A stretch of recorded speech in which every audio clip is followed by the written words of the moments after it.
Radio Biarritz, c'est l'Esprit Biarrot. Portrait, sport, musique, info. Sur les sentiers du Moudon, du Rio Majou, dès l'aurore, j'ai appris le beau métier de berger en vallée d'or et le lever du soleil sur les neiges de novembre. À vous deux. Bonjour, Patrick Marie, enchanté, Radio Biarritz. Mathieu Garcia-Muru. Voilà, donc merci d'avoir répondu à notre demande d'interview. Voilà, vous êtes Mathieu, donc, Aramburu. Oui, on est à la frontière, nous, Arnegui. Donc tous, on avait les deux noms. D'accord, très très bien. Et donc vous êtes de la ferme, donc, Bordachar. C'est ça. Voilà, à Domezin, Bérotte. C'est ça. Ok, et vous êtes éleveur de... Brebis laitières. Brebis laitières. Attention, donc vous faites du fromage. Oui, je fais du fromage. Bon, très bien. Alors, merci d'avoir répondu donc à notre invitation. L'actualité parle de nous. Exactement, l'actualité parle de vous. Et là, je me suis dit, bon, c'est l'occasion de lancer la série d'interviews de Radio Biarritz. Vraiment, je vous remercie de venir dans nos studios. Alors, je voulais vous dire aussi que pour des raisons d'éthique journalistique, on n'est pas militant, on n'est adossé à aucun parti politique, ni syndical. Donc c'est en toute liberté qu'on va vous interviewer. D'accord. Mais moi, je m'appelle Mathieu, je suis apolitique, asyndical, et juste un paysan de la base qui voudrait vivre son travail. Qui voudrait vivre dignement de son travail. Très bien, donc pas syndiqué, non. Pas militant, jamais, vous n'avez jamais été militant Je le deviens depuis que ça a démarré, pas les émeutes, mais les manifestations paysannes, mais je n'avais jamais manifesté avant il y a un mois. D'accord. Je ne me sentais pas concerné, je trouvais que c'était appelé par des syndicats qui ne me représentaient pas. Et il y a un mois, il y a quelqu'un qui a lancé sur les réseaux, sur WhatsApp, un petit collectif, les paysans pas contents, et qui a dit il faut qu'on bouge. On ne peut pas continuer comme ça, rester chacun chez soi, attendre que ça nous tombe sur le coin du nez, qu'on en crève. Donc je vous propose qu'on aille bloquer l'autoroute. Ah, carrément. Et ça avait déjà commencé à Carbone, à côté de Toulouse. D'accord. Ouais. Ils avaient commencé à lancer le mouvement et on s'est dit, pourquoi pas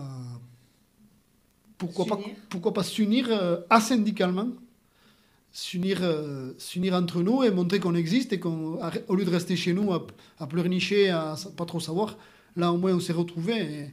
Même si ça n'apporte rien, ça a amené un élan de fraternité qui est génial.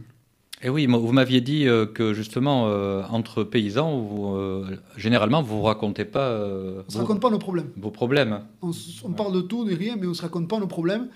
Et là, on s'est rendu compte que les copains, les plus anciens, avaient aussi à peu près les mêmes problèmes. Alors après, à des degrés plus ou moins, mais on avait tous les mêmes problèmes. Et pas grand monde sortait un salaire décent de son travail. Et alors, si on le ramène à l'heure... c'est le SMIC péruvien. Je comprends. Bon, ça, c'est l'actualité brouillante, parce qu'elle est très actuelle. Hein. Je sais qu'aujourd'hui aussi, vous aviez des rencontres. On ne va pas en parler, que si vous voulez, mais on ne va pas en parler. Mais par contre, pour comprendre un peu aujourd'hui, ça serait intéressant qu'on sache un peu d'où vous venez, qu'on comprenne un peu votre métier de paysan éleveur. D'où vous venez. Est-ce que c'est une ferme familiale ou c'est une création? Voilà. Est-ce que vous pouvez nous l'expliquer un peu? Alors moi j'ai grandi à Renegui, dans une exploitation agricole. Ensuite j'ai arrêté l'école très tôt et j'ai été travailler chez un négociant en bestiaux à l'âge de 16 ans. Et à mes 20 ans, je me suis dit, je reprendrais bien une ferme. Donc je suis parti tout seul, je me suis acheté une exploitation avec des brebis et des vaches. Et à partir de là, j'ai lancé la ferme Bordachar, qui maintenant n'a plus de vaches parce que j'ai plus le temps. Ensuite j'ai fait une belle rencontre. Une fille qui m'a ouvert les yeux sur plein de choses où j'étais buté, qui m'a ouvert sur plein de choses, qui m'a amené la transformation, qui m'a amené un regard neuf que j'avais pas moi de l'intérieur. Et depuis, on fait de la transformation, on va en restaurateur, on va en particulier, et on est adhérent d'aucune coopérative. Ça, j'y tiens, c'est ma principale fierté. Je suis libre et indépendant. Donc, qu'est-ce que vous entendez par là? C'est du circuit court? 100%. 100%. Tout ce qui vit chez moi est amené par moi à l'abattoir et livré par moi. Et si la transformation du fromage, c'est pareil. Je trais le lait, je fais le fromage et je le livre moi-même. Je vais chercher les clients, je les livre, je les démarche, quand ils ne sont pas contents, je fais la facturation, je suis seul. Parce que moi, je travaille qu'avec les restaurateurs maintenant. pour le fromage, il se trouve un très bon produit en local à un prix juste pour lui et pour moi. Il faut que tout le monde puisse en vivre. Et des fois, quand je fais un nouveau produit, par exemple, je vais les voir, je dis, tiens, je mettrai tel prix, qu'est-ce que t'en penses? Et ils me disent, ah, t'es un peu cher, ah, non, mais un peu plus cher, parce qu'on pourra le valoriser comme ça et comme ça. Et pour l'instant, l'an dernier, par exemple, quand il y a eu les grosses augmentations de tout le monde, moi, j'ai pas augmenté. J'estimais que, voilà. Bon, là, cette année, je vais être obligé parce que tout a explosé. Donc, l'électricité, le gaz, tout ça, tout a explosé. Donc, il va falloir que je le répercute, sinon, c'est ma marge qui va fondre, quoi. Vous pouvez préciser justement l'augmentation de... L'électricité, je suis passé de 250 à un peu plus de... Hors taxe, à un peu plus de 750. C'est pour une exploitation de combien de bêtes? 250 brebis. 250 brebis. Avec des chambres froides, des machines à traire, des bâtiments éclairés, des karchers, tout ça. Un truc basique, hein. J'ai pas non plus... j'ai des chambres froides, ça, mais l'électricité, elle a... Mais nous, les petites propriétés, on est rentré dans ni les particuliers, ni les grosses, les boucliers tarifaires qu'il y a eu. Nous, on l'a pas eu, celui-là.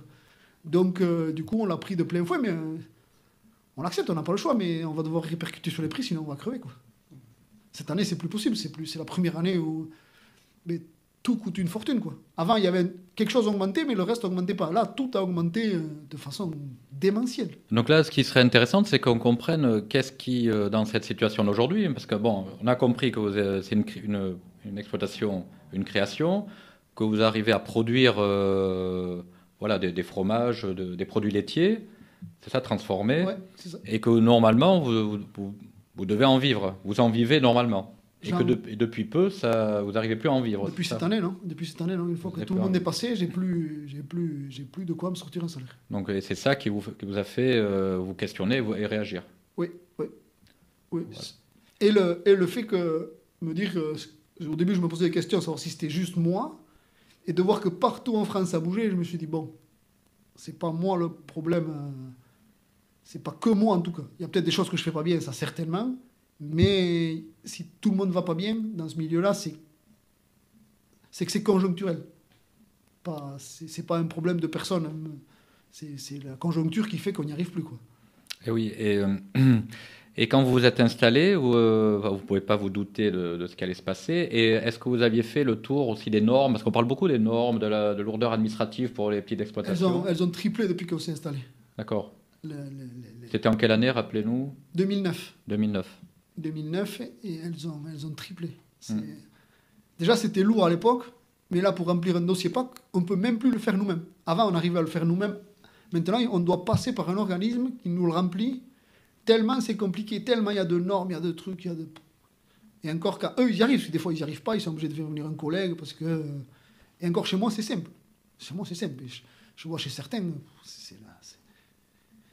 c'est pas notre métier, en fait. C'est pas notre métier. On nous demande de faire des choses, mais c'est pas notre métier. Donc, en fait, ça devient... C'est invivable. C'est invivable. Oui, il y a une lourdeur administrative, oui. même au quotidien. Et les gens qui inventent les normes, ils travaillent pas. C'est des gens qui ne travaillent pas, qui n'ont jamais travaillé, ni la terre, ni autre chose. Donc, ils inventent des normes et ils réfléchissent pas une seule seconde à se dire comment ils vont le mettre en place. Après, il en faut des normes. Hein. Il en faut. Mais des fois, on a des normes... Surréalistes.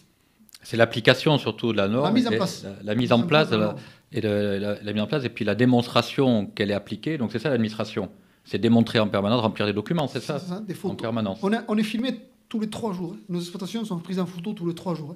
Hein. À part des personnes qui viennent, des contrôleurs? Non, par les satellites de la PAC. Non. Tous les 3 jours. Même ici en Iparaldé, dans votre exploitation modeste. Partout en France.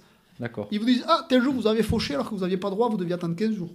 Ils savent, c'est incroyable. C'est intéressant. Comment s'appelle l'organisme qui contrôle tout ça? Vous ne savez pas? Des DTM, des directions départementales des territoires et de la mer, il y a la PAC, il y a la Chambre d'agriculture. Des gens qui nous contrôlent, il y en a. Par contre, dès qu'on a un problème qu'on appelle, là, il n'y a plus personne. Là, on peut avoir personne au téléphone, il faut envoyer un mail, on vous rappelle. Encore des paperasses. Des paperasses. Mais même la MSA. C'est notre organisme à nous de retraite. C'est nous, il fait tout. La MSA, elle fait tout. Je vous mets au défi de les appeler. De les avoir, j'ai un problème, vous m'avez pris. Ils envoient des mails, ils répondent jamais. D'accord. C'est vrai, pourtant, on entend parler, on voit leurs panneaux partout. Hein. Partout, mais ils ont des antennes partout. Vous pouvez pas prendre un rendez-vous. ils savent pas.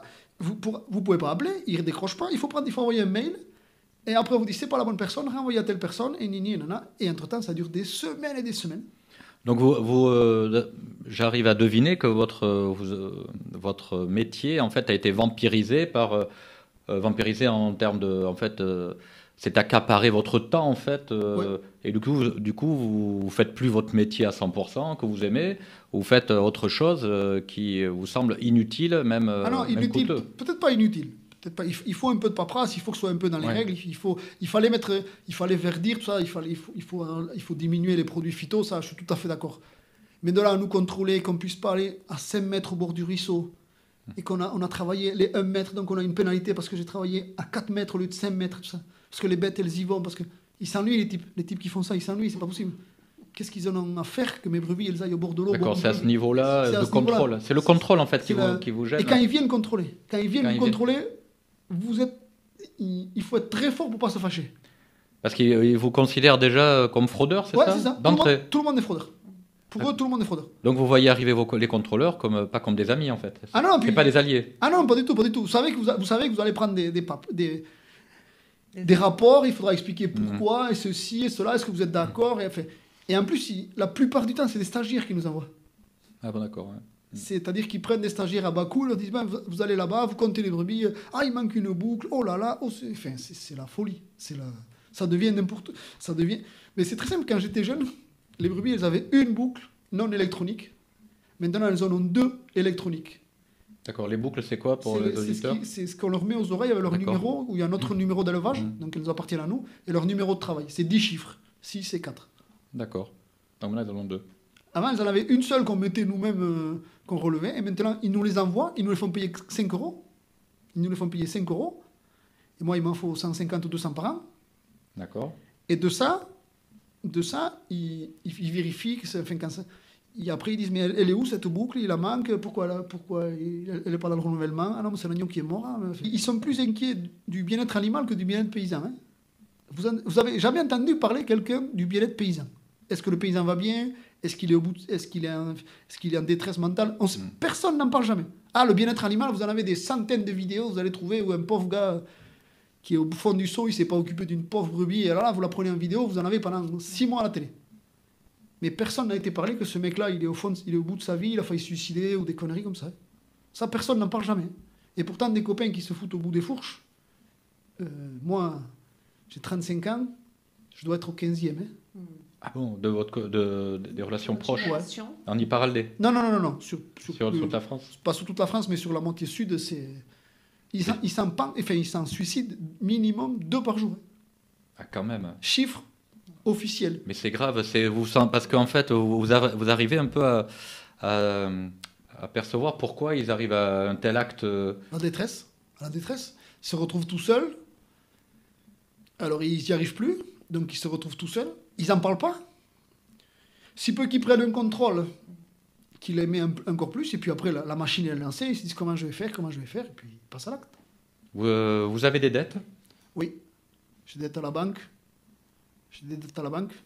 La banque vous met la pression aussi? Oui, terrible. Et ils ne nous aident pas surtout. La banque, ils nous rabaissent les découverts autorisés sans rien vous dire. Quand il y a de l'argent, ils le prennent. On ne sait pas trop d'où ça sort. Enfin, la banque, c'est assez... Mais c'est pas que pour les agriculteurs, c'est pour tout le monde ça. Mais la banque, c'est un sujet assez extraordinaire quand même. D'accord, ils vous ponctionnent Oui. Frais de fonctionnement, frais de machin, frais de découvert alors qu'on a des découverts autorisés, mais ils prennent des frais quand même. Enfin, et vous pouvez rien en faire. La banque, c'est tellement gros que c'est le petit poussé vous écrase. Et bien sûr... Là, je parlais vendredi avec une collègue qui avait 2 banques. Elle avait 2 banques pour jongler un peu avec les découvertes, tout ça. Et bien, une banque, la banque des agriculteurs, lui a fermé son compte parce qu'il disait qu'elle faisait de la trésorerie fictive. Avec les découvertes, jouer d'un compte sur l'autre, ils lui ont fermé son compte. Alors ça va qu'elle a pu s'en débrouiller autrement, mais dans quel pays on voit ça, quoi? Ils sont là pour nous aider, et en plus c'est avec notre argent, hein, parce qu'il n'y a pas grand monde qui fait autant d'emprunts que les paysans. Hein. C'est nous qui les faisons vivre, hein, parce qu'il y a... Enfin, Les paysans entre les bâtiments, les tracteurs, les achats de terres, tout ça. C'est incroyable tout ce Il y a qui est des investi. hypothèques encore, ça Ouais, existe ouais. encore ça? Ah oui, tout le monde a des hypothèques. Tout Ouais, le monde a donc des hypothèques. la banque ne perd jamais. La banque ne perd jamais. Et c'est rouleau compresseur. Le jour où elle a commencé, elle vous écrase. Est-ce que vous connaissez des exploitations qui ont été récupérées par les banques parce que justement perte, ça aussi c'est peut-être une forme de, ça peut générer de la détresse aussi Ah, mais quand ça- on perd ça- son exploitation. Quand il la perd, le type, il faut faire très, très, très attention parce que le passage à l'acte est, Hmm. est là, quoi, parce que c'est toute une vie, quoi. Et comment ça se passe justement au niveau familial? Il y a une solidarité? Oui, par moi, exemple heureusement que j'ai ma famille, oui. J'ai mes frangines, j'ai mes parents, je suis célibataire, mais j'ai mes frangines, j'ai mes parents qui sont toujours là. Quand j'ai une baisse de morale, il y a toujours quelqu'un qui débarque, ou je vais chez quelqu'un, ou je passe un moment, ou je vais voir ma nièce, mes nièces, ou... Moi, j'y arrive. Mais quelqu'un tout seul, au fond de sa ferme, qui... Quand le rouleau compresseur il est enclenché, mais il faudrait que la MSA joue son travail de mutualité sociale agricole. Il faudrait qu'elle aille dans toutes les fermes, voir ces paysans-là qui n'arrivent plus à payer, qui n'arrivent plus, et qu'elle les sorte, qu'elle fasse son travail, en fait, qu'elle les sorte et pendant, je sais pas, 3-4 semaines, qu'elle les envoie ailleurs, parce qu'ils sont en burn-out, ils sont en, je sais pas comment il faut dire, ils sont, Oui, oui. qu'ils puissent reprendre comme ça, et qu'après, cet organisme-là, qui est quand même un rouleau compresseur énorme, ils aillent voir les banques, ils aillent voir tout ça, ils fassent leur travail de social, D'accompagnement. d'accompagnement, quoi. Ils disent, bon, attendez, là, vous pouvez repousser à la fin, vous pouvez... Les banques, si une année ou deux, ils ne payent pas son emprunt et qu'ils le payent à la fin, la banque, elle ne va pas faire faillite, hein. Bien sûr. Quand vous voyez qu'ils ils faisaient des emprunts pour des tracteurs à 6%. Et des mecs, ils étaient obligés de le faire parce qu'ils en avaient besoin. Bon, là, ça a baissé, mais il s'est proposé des emprunts à 6%. Et un tracteur, c'est 100 000 euros maintenant, hein.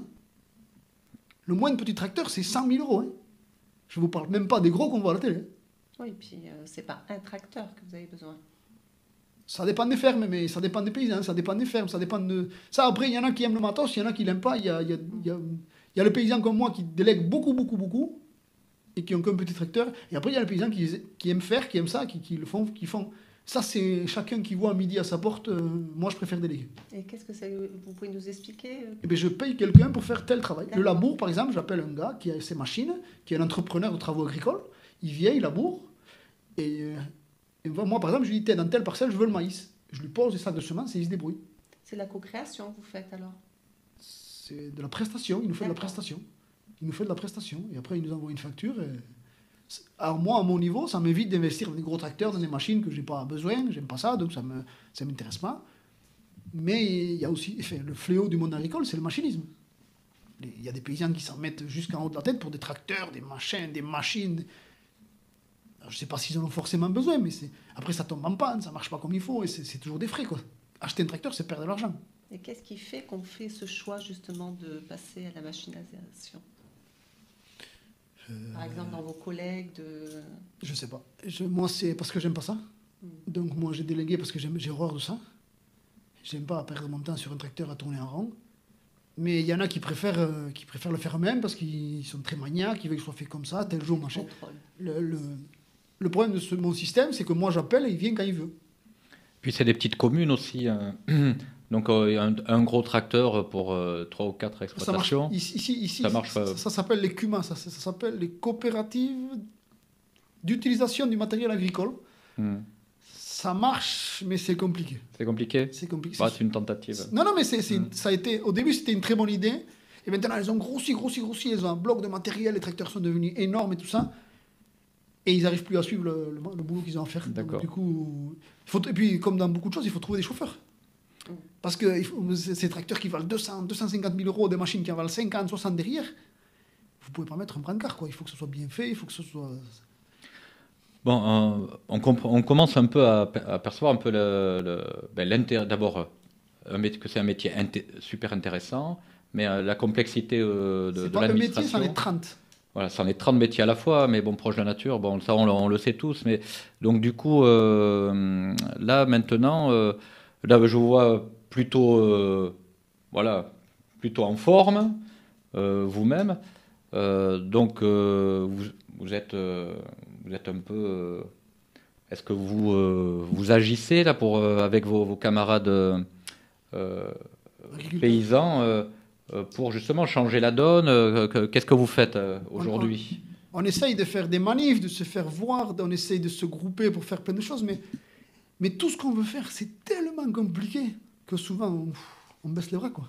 Dès qu'on veut faire un truc, on veut se grouper à plusieurs pour faire quelque chose, il faut faire un dossier, il faut ceci, il faut se faire subventionner par l'Europe, alors il faut attendre...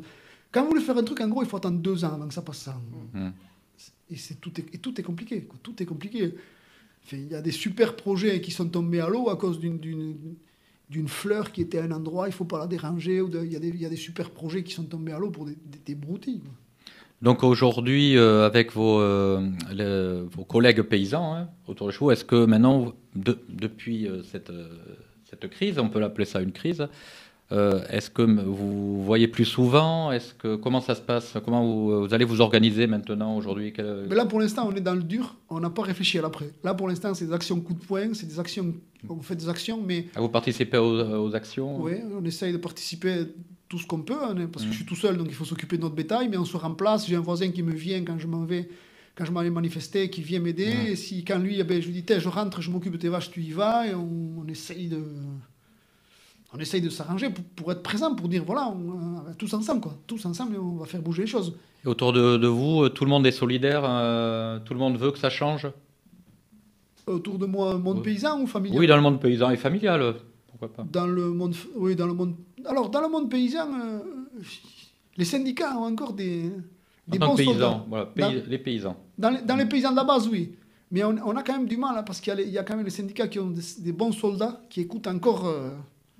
qui sont bien, et eux ils mettent des bâtons dans les roues, quoi, dans les actions qu'on veut Exactement, mais est-ce qu'ils argumentent pour vous dire, pour faire changer votre vision des choses ou pas? À Paris on leur dit bleu, ils font bleu, ils posent pas de questions, c'est des bons petits soldats. Donc les paysans eux voient que ça va pas, mais leurs représentants sont complètement à la masse, ne font rien, pas grand chose. Mais ils essaient pas de leur retourner le... Ils essaient quand on fait une action, après ils essaient de venir pour vous dire c'est nous qui l'avons fait, se faire mousser.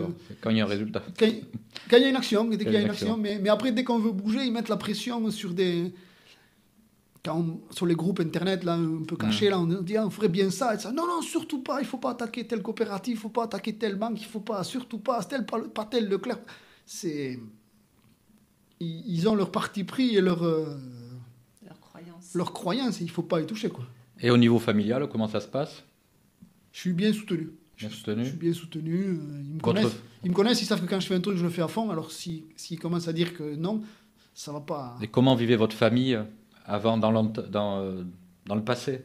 Est-ce qu'ils vivaient de leur C'était déjà compliqué. De toute façon, c'était déjà compliqué parce que ce matin, sur une radio concurrente, il y avait un podcast d'il y a 40 ans, pile.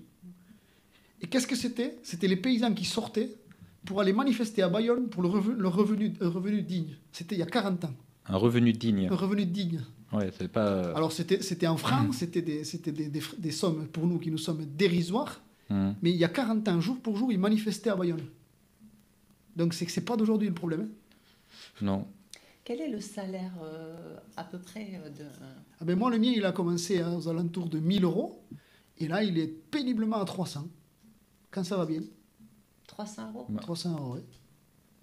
Mensuel. Et comment, si vous n'avez pas la famille autour de vous? On fait des extras dans les bars, on fait des petits boulots, on se trouve des occupations en plus pour faire bouillir la gamelle. Eh oui. Et vous pourriez, avec votre exploitation, sortir un salaire plus décent? Ah oui. S'il n'y avait pas toutes ces problématiques. Déjà, il pourrait faire un truc, l'État, il pourrait faire année blanche MSA.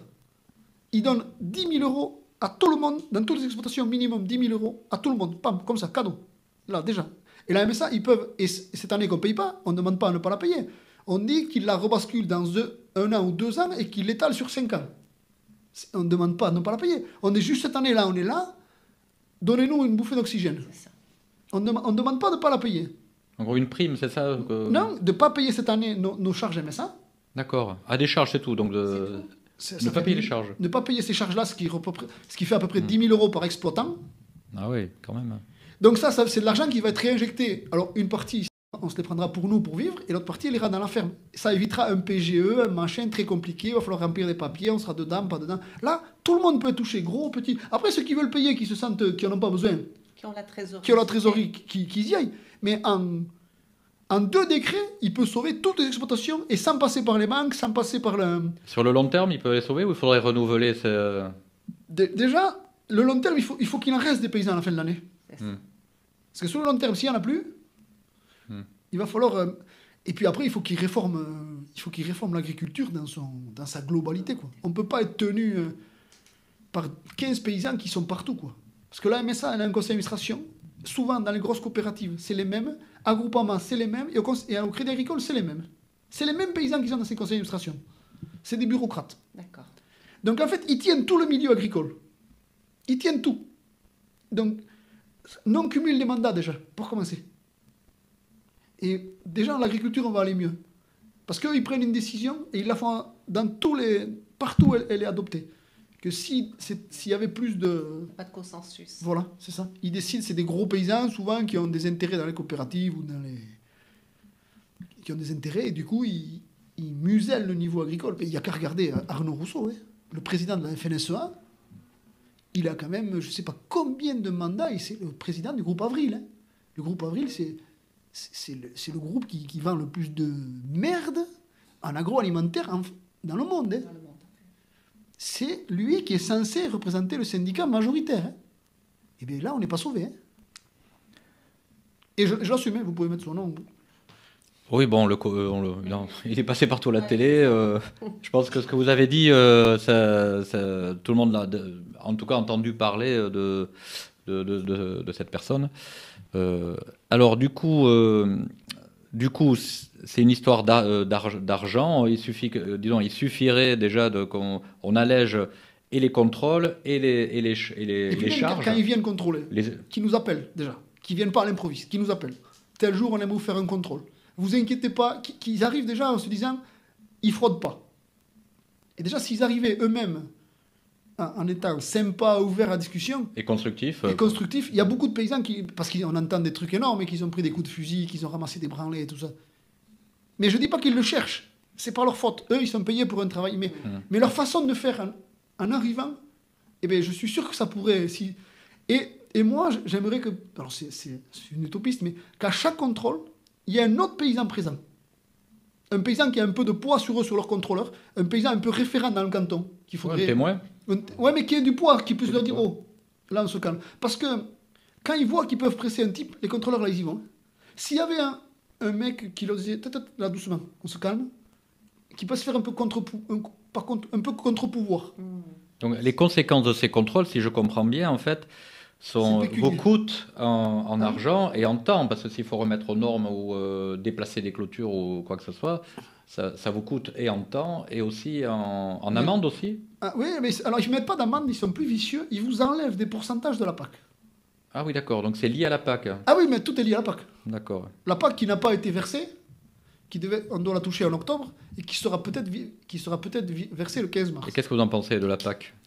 C'est la pire chose qui a pu nous arriver, ça. Ça tient le monde paysan par les tenues, en fait, ils nous tiennent et ça a fait tout exploser parce que les gens ils disent ouais, mais vous avez des subventions, alors on peut augmenter les prix des tracteurs, on peut augmenter les prix des aliments, on peut augmenter. On a fait un t-shirt où il y a marqué des prix, pas des primes. Ça veut tout dire. Mais après, il faut aussi faire l'alimentation pas chère pour que tout le monde puisse manger, parce que les gens, ils veulent plus mettre 100 € dans un panier de courses, ils veulent plus en mettre que 50, mais ils veulent voir Netflix. Oui, mais si vous étiez moins taxé, moins de contrôle, moins d'amendes, peut-être que de vous-même, vous pourriez réduire le coût, ou en tout cas le maintenir. Oui, c'est sûr, c'est sûr. Oui, donc là, c'est... Ça crée de l'emploi. De toute façon, même si on ne baissait pas les prix, on créerait de l'emploi, parce qu'on aurait de quoi engager des gens à plusieurs, et donc on créerait de l'emploi. De toute façon, tout ce qu'il enlèvera à l'agriculture, ça ne sera pas perdu parce que nous, on se dira, comme ça, on lève le pied, on prend un jeune à 5, par exemple, il fait 1 jour par semaine. Et 1 jour par semaine, on peut faire des travaux qu'on ne peut pas faire tout seul, ou lever le pied, ou prendre une journée et dire, allez, on va voir les copains, bouffer, tranquille. Ça vous arrive quand même? Oui. Je me l'impose 1 fois par semaine. Bon, c'est des fois c'est dur, hein. Des fois c'est dur de partir. Il faut et vous êtes quelqu'un qui supportait vos amis dans la commune, etc. Parce que vous parliez de déprime, etc. Mais est-ce que vous êtes quelqu'un qui donnait de l'espoir à votre entourage? Ah oui, moi je pense que j'en donne, oui, ça fait... Oui, oui, j'essaye en tout cas de pas... J'accable jamais personne, j'essaie de discuter, voir pourquoi ça va pas, ça. Mais... Donc vous êtes optimiste, en fait, Ah quand oui, même, malgré oui, tout. oui, moi je suis optimiste, j'aime mon métier, on a le plus beau métier du monde. On a le plus beau métier du monde, et pour l'instant, j'ai jamais l'impression d'avoir travaillé. Je me lève, je vais voir mes brebis, je suis à mon chien, je suis dans le grand air, je suis à la montagne, ça c'est magnifique, on a un cadre de vie exceptionnel. Vous êtes heureux et vous voulez qu'on vous laisse faire votre travail. Foutez-nous la paix, il y a marqué sur nos t-shirts. Laissez-nous travailler. Bon, ça veut tout dire, ça. C'est tout ce qu'on demande. Ils contrôleraient moins. Alors après, bien sûr qu'il faut contrôler parce qu'il y a des cochons dans notre métier aussi. Hein. Dans notre métier aussi, il y a des cochons, il y a des mecs qui polluent, il y a des mecs qui font n'importe quoi. Je suis d'accord, il faut contrôler. Mais une fois par an maximum. Voilà. Déjà une fois par an, avec quelqu'un qui les temporise ou comme ça. Parce que certains, quand ils commencent à contrôler, là, vous savez, quand on voit les vidéos, là, L214, Oui. il ne faut pas oublier que derrière, il y a un paysan malheureux. Hein. Parce qu'un paysan qui abandonne ses bêtes, Bien sûr. c'est qu'il est au fond du seau. Hein. Il y en a une qui est sortie il n'y a pas longtemps à Biriatou. Quelqu'un qui s'est osé rentrer dans une exploitation, qui a filmé, il y avait 2 brebis sur un tas de fumier. D'accord. Ce mec-là, il venait de perdre sa mère et sa sœur. C'était le jour de l'enterrement. Il y a quelqu'un qui est rentré pour filmer. Mais ça, pour moi, c'est pas normal, ça. Ça, c'est terrible. Et personne n'a été lui demander. Il a reçu des contrôles, des DTM, PAC, machin.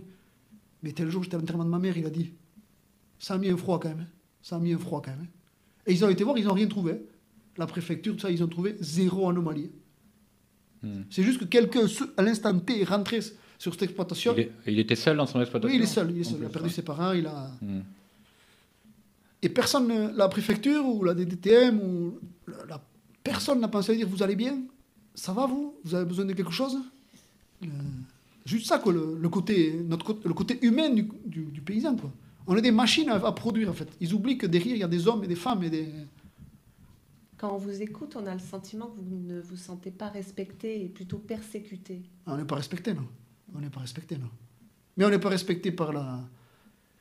On n'est pas respecté par l'administration, mais même par... Alors ça va être très choquant, je veux dire, mais les gens qui vont à Leclerc acheter de la merde de Pologne, pour moi, ils ne respectent pas. On est l'agriculture la plus vertueuse du monde, on est les meilleurs, on fait la meilleure viande. Et c'est pas forcément plus cher que d'acheter de la merde de poulet ukrainien ou polonais ou je ne sais quoi. C'est pas... Il y avait du poulet l'autre jour congelé dans une grande enseigne sur la côte. Il était à 9 € en congelé. Au marché à Bayonne, il était à 7,50 le poulet. Bien sûr. Et on ne peut pas comparer ces deux poulets. C'est ça. C'est pas comparable. C'est pas comparable. Mais comme les restaurateurs, la plupart ne respectent pas, on en a un métro. C'est très con ce que je veux dire, mais métro, promocash, tout ça là. Ça devrait être interdit des magasins comme ça. C'est pas possible. Vous voyez de la viande surgelée dans des conditionnements, ça fait peur. Vous regardez Amérique du Nord, c'est pas possible, quoi. C'est pas possible. Alors, bien sûr que dans le lot, il y en a des très bien qui nous respectent, qui jouent le jeu. Souvent des jeunes. Parce que la jeune génération a une nouvelle... Un autre regard sur un autre regard. Mais quand même, tous ces restaurants-là... Il y a qu'à regarder sur la côte. Hein. Je ne sais pas combien il y a de restaurants, mais il y en a combien qui travaillent en direct avec des paysans? Si ça fait 10%, c'est le bout du monde. Et c'est ça qui est dur, c'est que nous, on sait qu'on produit le meilleur. Pas que moi. Hein. Tous mes collègues, j'ai des collègues qui font des super produits en cochon, en machin. Et quand on va manger rien que du jambon de Bayonne à Bayonne, et qu'on sait très bien que le cochon, il n'a pas vu le jour, quoi. Enfin, je sais pas. Moi, ça me rend malade. Et alors, c'est des croyances limitantes. Le prix. Puisque vous nous dites que le prix, finalement, il est... Non, parce que les pays, on en a un métro, ils peuvent payer à la fin du mois. Ils peuvent, quand vous achetez un jambon à un paysan, ils vous l'amènent à une fois. Après, il faut le régler. Là, ils achètent. Ils ont peut-être des conditions de paiement. Alors, je sais pas. Eux aussi, ils ont leurs problèmes. Je dénigre pas, mais les planches de jambon, je n'en prends jamais. À moins que je sache d'où elles viennent. Et souvent, le plus drôle, c'est de poser des questions dans les restaurants. Moi, quand je m'assois dans un restaurant, je pose des questions. Mais des questions, je connais les réponses. Hein. Et on en entend un paquet de bêtises. On entend un paquet de bêtises. Même des fois, mes produits. La serveuse, elle ne me connaît pas, je joue avec elle. Et je dis au patron, ça ne va pas du tout, là. Elle a dit n'importe quoi. Donc, si moi, j'arrive à piéger avec mes produits la serveuse, imaginez avec...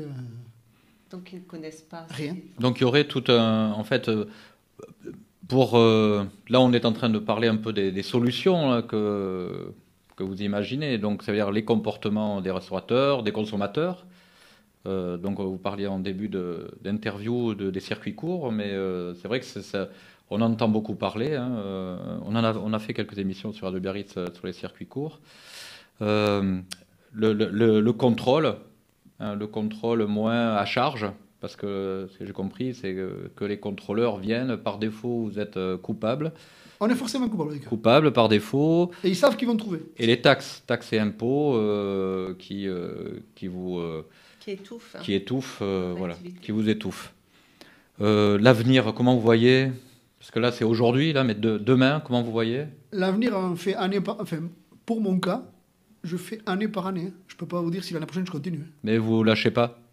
Non, chaque fois je me dis, bon là, c'est pas possible, il faut que je reprenne le métier, une vie, on va avoir 40 ans, on ne peut pas continuer comme ça. Et puis après, je vois mes brebis, je me dis, je vois mes clients, je vois des gens qui, allez, puis bon, je repars pour une année. Mais je ne peux pas vous dire si dans 5 ans, je ferai toujours ça. Bon, en tout cas, vous vous accrochez à votre exploitation parce que vous aimez votre métier. Ouais. J'ai compris que vous êtes moteur pour faire parler un peu les paysans entre eux autour de chez vous. J'essaye. Parce que c'est une population, on a bien compris, qui est silencieuse. C'est vrai qu'on très vieillissante déjà. Vieillissante, silencieuse, qui ne partage pas les problèmes. Non. Voilà. Et donc du coup, vous voyez l'avenir. Vous pensez que ça va changer. On ne peut pas faire autrement. De toute façon, il faudra que ça change, sinon il n'y a plus personne pour s'installer. Il n'y a plus personne. Et vos collègues paysans que vous rencontrez ont le même discours que vous? Oui. Là, il y en a beaucoup qui disent à leur fils, attends un peu avant de t'installer. Avant de reprendre l'exploitation. Va travailler à l'extérieur. C'est pas très grave si tu reprends plus tard. Là, il vous parle aussi du passage de l'exploitation, de l'héritage. Mais si c'est pas familial, c'est quasiment impossible aujourd'hui le jour. Si c'est pas familial, à la télé là, hier il y avait un bonhomme qui était ouvrier dans le 47, je sais. Il devait acheter 1 million d'euros à l'exploitation. Pendant 15 ans, il ne pouvait pas sortir au salaire. Qui va faire ça aujourd'hui le jour? C'est pas possible. C'est clair. C'est pas possible. Alors après, est-ce que l'État, il devrait pas racheter des fermes? Alors ça fait très colcose, mais est-ce que l'État, il devrait pas y mettre de l'argent, les louer faire la banque en gros, pour que les jeunes puissent continuer? Parce que de toute façon, aujourd'hui le jour, il n'y a plus personne qui est capable d'acheter une exploitation. Ça devient... Ouais, mais ça, c'est la fuite. On ne va pas se passer non plus de nos paysans. Mais c'est les gros qui vont grossir. Les petits, on va nous marcher dessus, c'est les gros qui vont grossir. Ça, vous l'entendez? Ah, mais les gros, ils sont... C'est ici. Ce que j'appelle les gros paysans, c'est des paysans qui n'en ont jamais assez. Ils n'en auront jamais assez. Jamais assez. Ils sont toujours plus, tout ça. Et c'est un choix, après, c'est pas... Moi, je respecte, mais il faut des exploitations à taille humaine, assez pour pouvoir déléguer un petit peu, embaucher quelqu'un...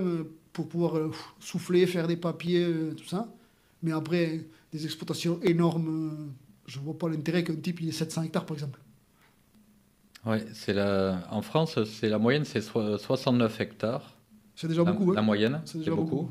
Sachant qu'il y a plein de petites. Ouais. Donc ça veut dire qu'il y a des très gros. Mais...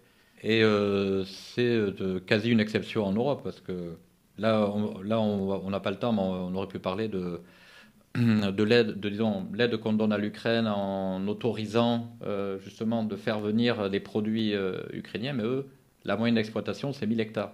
Et puis il faut pas oublier qu'ils nous saccagent le marché en payant les armes qu'on leur envoie, en envoyant du maïs aussi au port de Bayonne. Et du maïs, j'aimerais pas en donner à mes bêtes. Parce qu'il est fait n'importe comment, il est transporté dans un bateau. Enfin, ça, c'est quand même une honte qu'on est d'une des régions de France où on produit le plus de maïs. Le nôtre, il part en bateau et on fait revenir du maïs ukrainien moins cher pour mettre dans les aliments de nos bêtes. Alors qu'on a du maïs ici sur place. Après, il faut qu'on choisisse ce qu'on veut, parce que maintenant, nos maïs, ils font de l'éthanol, ils font du gaz, ils font tout ça. Mais le maïs, à l'origine, c'est pour nourrir les bêtes qui nourrissent les gens. Ça, c'est un choix politique. C'est un choix politique de faire...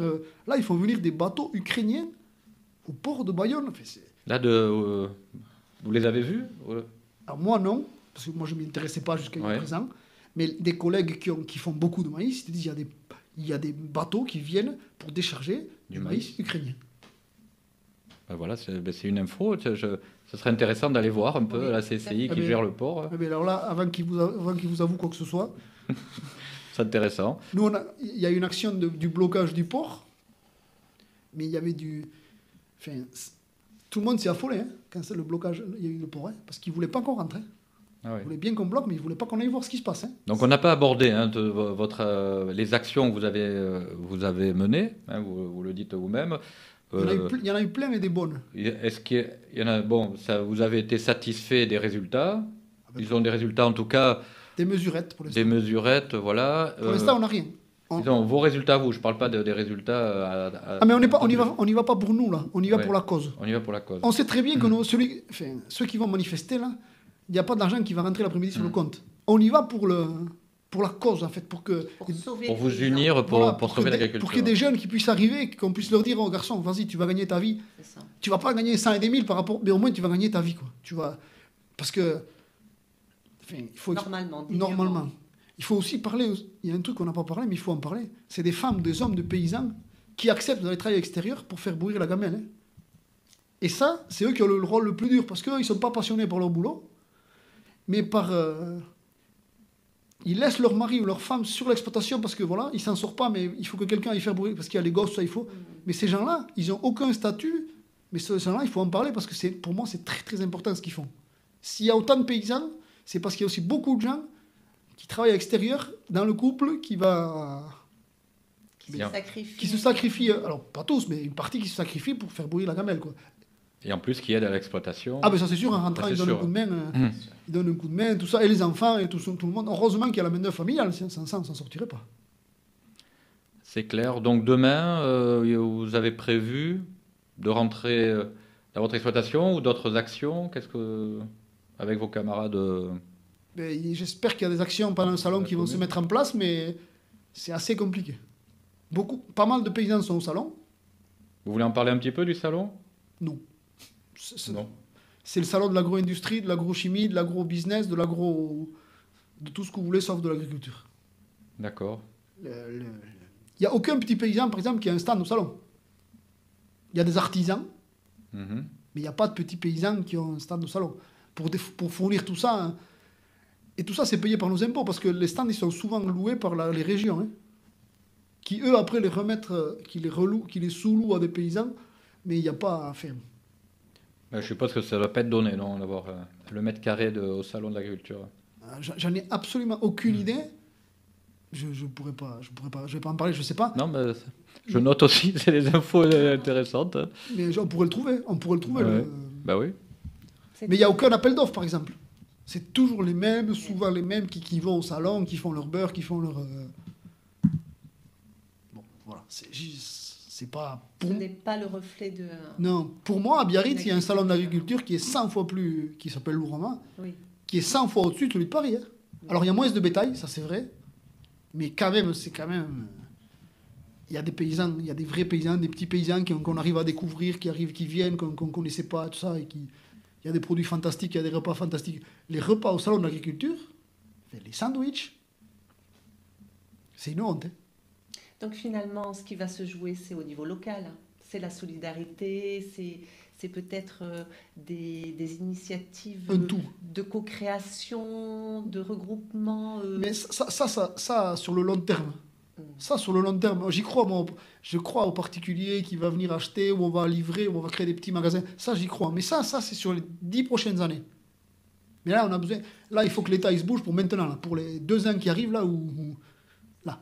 Et après, les paysans, ils ont plein d'idées. Il n'y a qu'à voir tous ces magasins qui ont fleuri, toutes ces idées, tous ces circuits courts, tout ce qu'on a. Et tout ça, grâce quand même, il faut aussi en parler, c'est parce qu'on a des abattoirs sur les zones. Hein. Parce que sans ces petits abattoirs, alors moi je vais parler Saint-Jean-Pied-Port et Moléon, sans ces abattoirs on ne peut rien faire. Hein. Bien sûr. Et parce qu'on a des types qui se lèvent, qui ont des travaux très très très durs. Parce que travailler dans les abattoirs, c'est pas cadeau. Hein. C'est l'un des travaux les plus durs au monde. Hein. Donc il faut aussi parler de ces gars-là qui se lèvent la nuit dans le froid, qui vont tuer nos bêtes, parce que pour manger, il faut tuer. Pour manger, il faut tuer une bête. Et eux, ils font ça à longueur de journée, et moi, je leur tire mon chapeau à ces gars-là. Ils ont des soucis, eux aussi? Mais déjà, ils ont la trouille d'être filmés, qu'un veau qui loupe d'être filmé, de finir au tribunal, comme il y avait eu en 2014 à l'abattoir de Montléon. D'accord. Et là, en ce moment, le point chaud, c'est quand même l'abattoir de Montléon, où il y a un vétérinaire qui arrive à faire vaciller un abattoir, quoi. Il a fait démissionner tout le conseil d'administration, il a fait virer le directeur. Et quand on va à DDTM pour en parler, il dit voilà, il y a un problème avec votre veto, qu'est-ce que... Ah non, non, mais tout va bien. Et c'est une personne qui terrorise tout le monde. C'est une personne, c'est pas... Ils ne sont pas 10, c'est une qui a fait démissionner 8 personnes, Enfin, c'est pas possible. C'est pas possible qu'une personne elle puisse mettre à mal un abattoir qu'on en a besoin. On ne peut pas faire sans abattoir. On va pas recréer des trucs qui ont été créés par nos anciens, qui marchent bien, qui sont utiles, qui sont bien placés. Voilà. Il faut garder ces trucs-là, mais on ne peut pas continuer à être persécuté par un petit veto au chef là qui se décide que... des fois, on prend des amendes. Oui, le véhicule n'était pas propre. Ça fait 1 heure que j'attends, en fait. Ça fait 1 heure que j'attends pour décharger, donc le véhicule est sale, quoi. Ah, mais c'était pas propre avant. Bon, voilà, ils font des réflexions comme ça. Pour l'instant, ils font que des réflexions. Moi, ils m'ont fait que des réflexions. Mais ils se sentent tout puissants, et ça, c'est... Comme disait un copain, il faut que la peur, elle change de camp, en fait. On ne peut plus arriver à la boule au ventre, se dire qu'est-ce qu'il va nous dire, qu'est-ce qu'il va nous trouver, j'ai pas rempli tel papier, il va me les mettre en saisie parce que j'ai pas fait la coche, j'ai pas coché ça, j'ai pas coché... On se dit qu'est-ce qui va nous arriver, quoi. En fait, quand on vous écoute, on a l'impression, mais c'est d'être contrôlé du moindre geste à la ceinture, comme on dit. Tout. Ça doit être hyper stressant, quoi. Sur la route aussi, est-ce qu'on va pas avoir un contrôle des gendarmes? Parce que dans ces cas-là, il faut fournir à qui sont les animaux, tous les papiers, les machins. Arriver à l'abattoir, on se dit qu'est-ce qu'il va nous trouver, hein? Vous n'êtes pas aux normes, vous n'avez pas ceci. C'est pas assez éclairé, c'est pas assez... Ah oui, non, mais on se rend pas compte au quotidien, ça doit être insupportable. Dans l'industrie, on parle des risques psychosociaux dus à la pression que l'on met sur les salariés parce qu'on leur demande trop de travail et puis ils n'ont pas les outils, etc. Plus les contrôles. Bon, là, on atteint des sommets dans vos métiers. Ah, des sommets, exactement. On vous empêche de travailler, de vivre normalement. Après, il faut des normes. Hein. Il en faut des minimums. Il faut savoir les choisir. Voilà, que tout le monde ne fasse pas n'importe quoi, qu'il y ait des... Mais après, dans les abattoirs, et puis ils travaillent bien, ils font du bon boulot, on est satisfait là, en général. Alors, il y a toujours un ou deux qui ne seront pas contents, mais en général, on est satisfait, on est content. Mais la veto, quand vous allez à la voiture frigo pour chercher, vous dites qu'est-ce qu'elle va me trouver comme histoire encore. Ah ouais. Enfin, moi j'ai des copains, ils me disent ouais, j'y vais à telle heure parce que je sais qu'elle est au café ou qu'elle n'est pas là. Ou... C'est stratégie pour... Ah, mais il y a un paysan qui racontait, il met à l'abattoir de Saint-Jean-Pied-de-Port et de Montléon. Il met sur les deux. Il va avec son fourgon chercher le matin à Saint-Jean-Pied-de-Port. La veto lui donne. La même veto est à Montléon. Il va à Montléon et lui cherche des noix. C'était la même voiture. Il a dit, mais non, c'est fait. Et il a fallu qu'il se justifie, et finalement il a pu, mais il me dit, mais c'est pas possible, quoi. Invraisemblable. Et c'est une personne qui nous terrorise. C'est une vétérinaire qui nous terrorise. On se dit, qu'est-ce qu'elle va nous faire? Alors, qui est-ce qu'on peut voir au niveau local qui est dans l'administration, qui sont vos alliés? Alors, il y a 2 mots qui ne vont pas ensemble. Hein. Administration et alliés à nous. Hein. D'accord. Désolé, mais là... Alors, est-ce que au niveau local... Vous avez des alliés? Oui, nos élus, quand on a un problème, on appelle nos élus qui, eux, font remonter et calment nos élus. Et on n'a plus que ça, quoi. Après, attention, avec nous, on a les patrons d'abattoirs, on a les employés qui sont avec nous. Hein. Eux, ils ne sont pas du tout embêtants, ils font du bon boulot, on est satisfait. Il faut le répéter, parce que je répète, mais c'est vraiment important. Hein. Ils font un super boulot, mais des fois, ils ne peuvent pas, des fois, la veto, elle décide elle voit un point noir sur une brebis, elle vous la saisit, toute la carcasse, quoi. Et là, c'est perte sèche, là, c'est... Alors qu'elle pourrait découper, elle voit un point noir, d'accord, elle découpe la scie, elle dit, tu m'enlèves telle partie, voilà, non, on jette, quoi. Et là, il faut payer l'abattoir, il faut payer les carisseurs. Donc là, l'histoire, vous avez amené une brebis, vous allez la valoriser à peu près 150 €, mais finalement, vous finissez par payer 30 € d'abattoir, 40 ou 50 € des carisseurs, et vous avez 0 bénéfice. C'est épouvantable. Et moi, à mon petit niveau, alors, imaginez dans les... On avait un super outil à Anglette. On avait un outil qui était bien, qui est en train d'être vendu, qui est vendu par nos élus au plus gros fossoyeur de la viande en France, qui s'appelle Bigard. Hein. Et c'est public. C'était public. Ça a été financé par les impôts, tout ça. L'abattoir. L'abattoir d'Anglet. Alors, il promet des embauches, des machins, des trucs. Mais il va faire chuter le prix de la viande, celui-là. Parce qu'il a la même mise sur le prix de la viande, Bigard. C'est lui qui décide. Le prix de la viande, c'est lui. C'est un bonhomme. Bigard, c'est un bonhomme. Oui. Vos élus sont vos alliés. La communauté d'agglomération, vous en pensez quoi? C'est nos élus, donc ils ne se bougent pas beaucoup, ils font pas grand-chose, mais ils essayent, mais après, ils ont des lobbies au-dessus. Ils ont tout aussi, hein, c'est compliqué pour eux, je l'entends. Déjà, il faut le reconnaître qu'ils acceptent d'être élus et d'y aller. Parce qu'il n'y a pas grand monde qui accepte de prendre dans nos petits villages. Ici, sur la côte, ils se battent pour y aller, mais dans nos petits villages, là, être élu, c'est un sacerdoce. Hein. C'est-à-dire que les gens, ils vous alpaguent partout, quoi. Hein, et j'ai un problème avec ça, j'ai un problème avec ça. Si vous dites oui, hein, vous êtes fâché à l'autre, ça, il faut leur dire qu'il y a déjà des gens, il y a encore des gens qui y vont. Hein. Et en plus de ça, ils travaillent tous. Hein. C'est pas un métier. Donc en plus, ils doivent se libérer pour aller à l'agglomération. Tout ça. Non, il faut aussi les respecter. Mais si on a un problème, généralement, en passant par eux, ça va. Bon, on va clôturer un peu cette interview qui est passionnante. On a envie de passer des heures. Et si vous aviez un message à passer et à une personne en particulier, ça serait qui et quel message? Oula, une personne en particulier là? Monsieur le Président, sauvez-nous. Monsieur le Président, sauvez-nous. Vous pensez qu'il peut? Il peut mettre des mesures de protectionnisme, il peut le faire.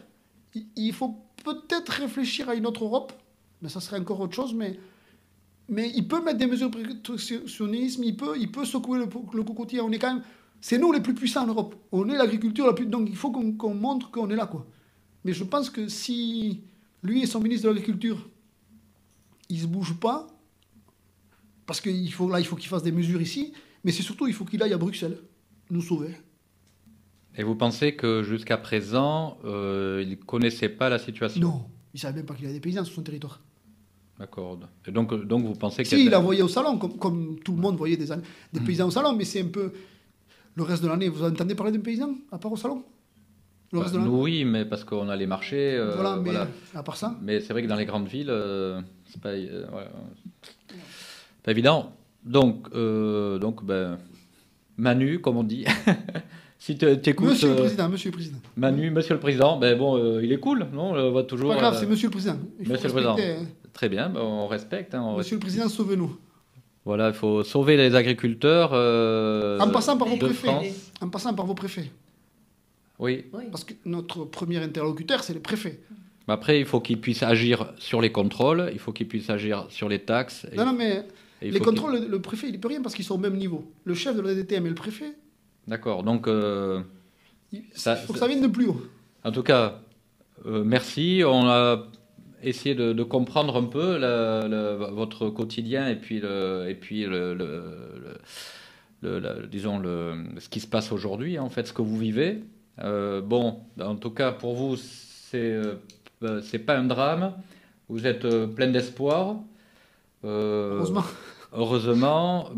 Par contre, vous nous alertez que vous avez des paysans autour de vous qui, eux, sont dans une détresse et que là, il faut faire attention. Donc, vous sonnez la sonnette d'alarme. Ça fait longtemps. Ça fait longtemps et que des drames quotidiens, voilà. 2 par jour en France, minimum. 2 suicides par jour, c'est incroyable. Bon, voilà. Et écoutez, on vous souhaite... de continuer. J'espère qu'on se reverra. Puis venez, appelez-nous, venez nous voir. Déjà sur Facebook, moi je marque beaucoup de choses pour montrer aux gens ce qu'on fait. Ah ben alors, Facebook, c'est quoi votre... La ferme Bordachar. Bordachar, donc Bordachar. Voilà, pour montrer le quotidien d'un paysan et pour montrer des belles images, qu'on les aime, qu'on a des animaux, qu'on les aime, qu'on les protège, qu'on les... Voilà, vous publiez aussi sur Instagram. Oui. Ah. Ensemble, ça va ensemble en fait. Je publie, ça se fait tout seul. Ah, ça se fait, d'accord, ok, d'accord, très bien. Mais Instagram, c'est pas aussi, je suis pas aussi suivi. Et donc donc sur ces réseaux, on vous suit aussi sur ce que vous faites aussi. On peut me poser des questions, on peut me contacter pour venir à la ferme. La ferme elle est ouverte, il y a pas. C'est ça. Si vous me contactez. On peut venir acheter vos produits. Non, je vends plus. Plus à la ferme. Je vends plus à la ferme. Vous pouvez venir un peu On peut vous contacter. On peut me contacter pour venir avec une asso, avec des enfants, avec des écoles. Aucun souci, on passera des après-midi, on discutera de ça. Mais je ne fais plus de vente à la ferme, ça prend trop de temps. D'accord. Ça prend trop de temps. Monsieur Aramburu. Merci à vous. Merci. De vous avoir eu avec nous. Et merci à vous de me donner la parole. De partager, oui, votre information et on espère que les choses vont s'arranger au plus vite. Eh bien, on se tiendra au courant régulièrement, si vous voulez. Avec plaisir. Merci beaucoup.